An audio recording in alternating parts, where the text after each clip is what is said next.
Hi everybody, it's Dandruff with your news cartridge for Thursday, August 25th, 2016. Happy birthday to Valve! The company turned 20 years old yesterday. Just one more year and you can buy beer. In other Valve news, a CSGO tournament, EGX 2016, is happening next month in Birmingham, England. Tickets are on sale now. Today, Sony rolled out two-step authentication to log into your PS4, PS3, or PS Vita. EA revealed the source of the sound effects in Madden NFL 17, and this time they're coming from real-world stadium sounds, not just crowd simulations. Let's see how that one turns out. I'm genuinely interested. In another birthday, or wait, no, this game is called Birthdays. It's a Minecraft-esque game about tending to a garden, and it comes from the makers of the Harvest Moon franchise. In a to-be-release announcement, King of the Fighters is another game off to a rocky start on PC this year, and a patch is in the works to fix performance issues and crashing.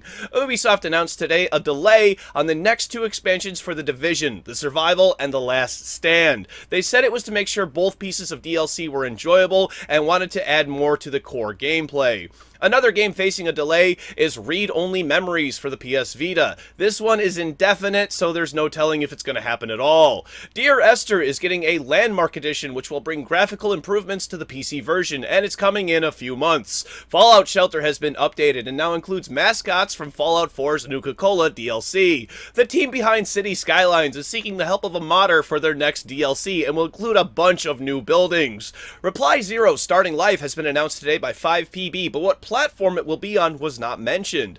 Evolve Stage 2 has a new co-op map called Deepest Dark. It's filled with waves of bugs, and you have to make your way to the Queen of Gorgon's lair. A crime and mystery solving game called Virginia is coming to PC, Xbox One, and PS4 next month on September 22nd. Also coming next month on the 13th is Don't Starve Together for PS4, and a split-screen multiplayer option will be included. League of Legends got an update today, and it's the second to the last one before the League of Legends World Championship. You can find a link to the full patch notes in the description down below, as well as links for sources for all of today's stories.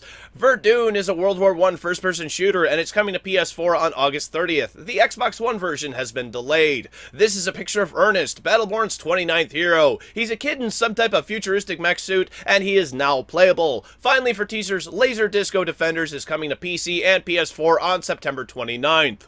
A game studio has been started from an unlikely source, and will have a focus entirely on VR. Find out why a voice actor and writer started making games today on News Cartridge.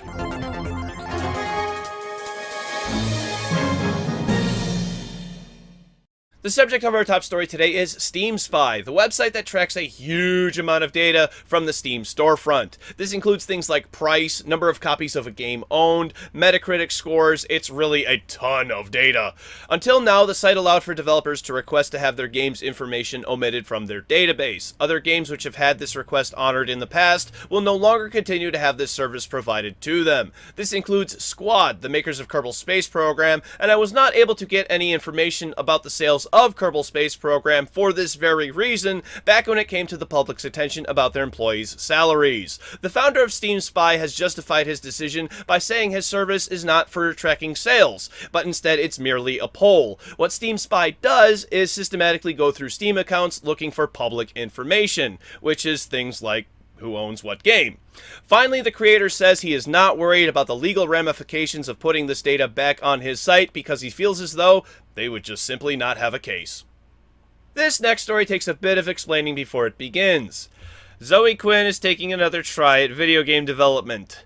Quin was the subject of Gamergate, which started 2 years ago this month, #Gamergate anniversary. It was during this scandal, Quin was accused of having slept with a games journalist who gave her game Depression Quest a positive rating and review. Gamers reacted by wanting better ethics in games journalism. Quin took this as an assault on women in video games, and this also facilitated Anita Sarkeesian's rise to fame. She also flipped out on Twitter a few months ago when someone crafted a joke using E3 Paper Mario footage at her expense. Quin is now making a new game, which is described as a Chuck Tingle FMV dating simulator. FMV is full motion video. Chuck Tingle is a successful author of gay erotica novels, and all good for him, that's fine. But I wonder, who is this game for? There's a 10-minute video that was created as a documentary of sorts, and in it, Quin says things like, "I'm a fucking train wreck, this game is about failure, and compares games to art, but bad." These are not taken out of context. Go see the video for yourself if you can stand to watch the whole thing. Other than it's weird for the sake of being weird, my question is, will it be a good game? Given Quin's history of game development, probably not. And the quick spot is a bit of a public service announcement. If you frequent the popular GTA 5 fan site known as GTAGaming, it is advised you go change your password right now. The site was the target of a hack which took place a few weeks ago, and it took a research team to determine that data was indeed compromised. This affected somewhere around 200,000 accounts, so be sure to change your password right now if you visit the site. Also remember, do not share passwords across different sites.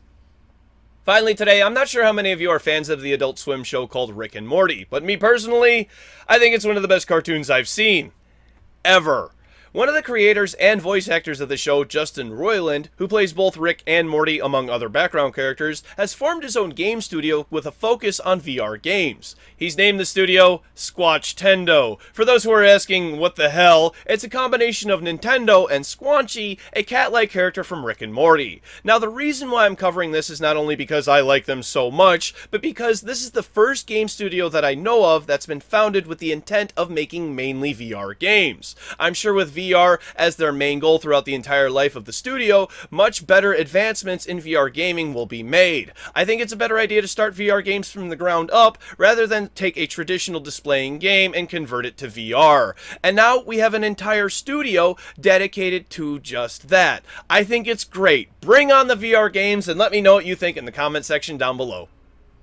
You asked for it, so it's time for tomorrow's game releases. For PC, Mitch Berry Challenge, Star Mazer DSP, Attack on Titan Wings of Freedom, Neon Shadow, Space Ranger ASK, Puzzling Rooms VR, Professional Construction The Simulation, Beeftacular, Life is Feudal Forest Village, Optica, Rogue Contracts Syndicate, 18 Wheels of Steel Across America, Mini Law, Ministry of Law, Shinrai, Broken Beyond Despair, Crystal Control 2, Parvana, Legacy of Light's Guardian, Sakura Shrine Girls, Ice Storm, Evil Robot Traffic Jam HD, Thorn, Sons of Slaves, Fright Light, Size Block, Warriors of Valvitica, 50 Years, Tangled Up, and Rail Adventures VR Tech Demo. For Xbox One, Obliteracers and Solar Shifter EX. Thank you very much, everybody. This has been News Cartridge. I am Dandruff. I will see you tomorrow. And the Green Lantern. That name has a really nice ring to it.